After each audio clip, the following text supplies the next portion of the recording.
Are you somebody who has lots that you want to accomplish? Maybe it's to become a flyer or improve your jumps. Maybe you've been working on this really hard running tumbling pass that you want to be put into this year's routine. Well, setting goals versus having an expectation is the single best way to improve, build your confidence, and help you be more likely to accomplish those things that you have set for yourself. For those of you who are familiar, welcome back.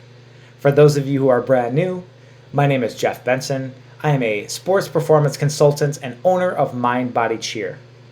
A sports performance consultant is just a really fancy way of saying that I'm someone who helps you achieve your goals. Let's talk a little bit more about the distinction between setting a goal and having an expectation.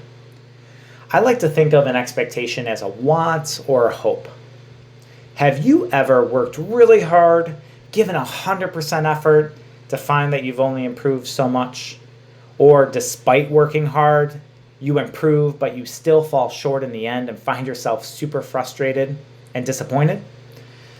If so, chances are you're like many athletes where you were suffering from expectations.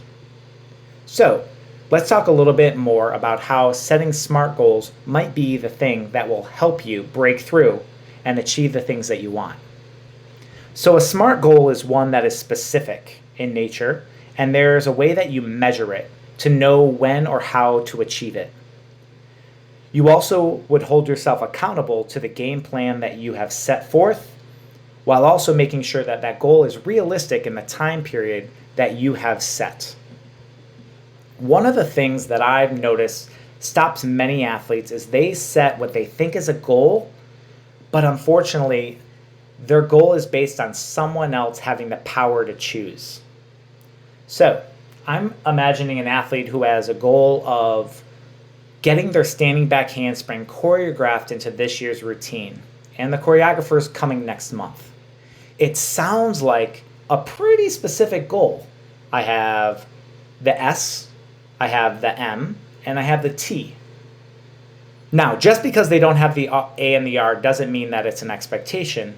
But when this athlete is putting their power in someone else's decision, that is the distinction between a goal and an expectation. So for this specific athlete, I might suggest to her, I want to improve my confidence to throw my back handspring with good form on the spring floor by the time the choreographer comes, to be most likely to throw my back handspring and have it choreographed into this year's routine.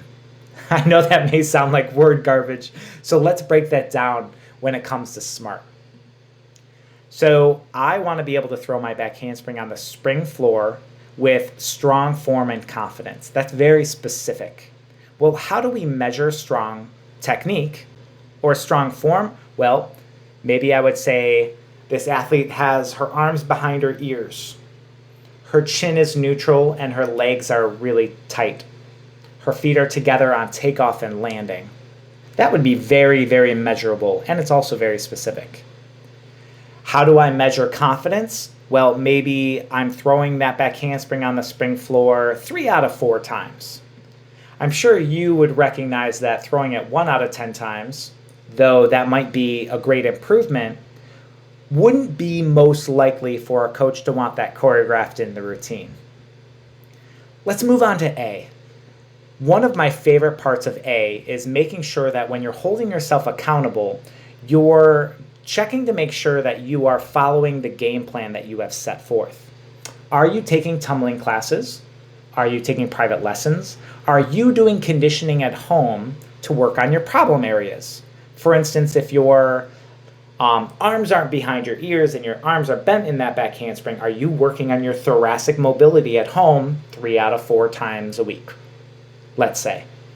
Well, holding yourself accountable and checking throughout that month if you're slowly improving that is a great way to make sure to know that you're on the right track towards your goal, or did you kind of take that right turn and the fork in the road and now you've diverted and you're a little bit further from your goal?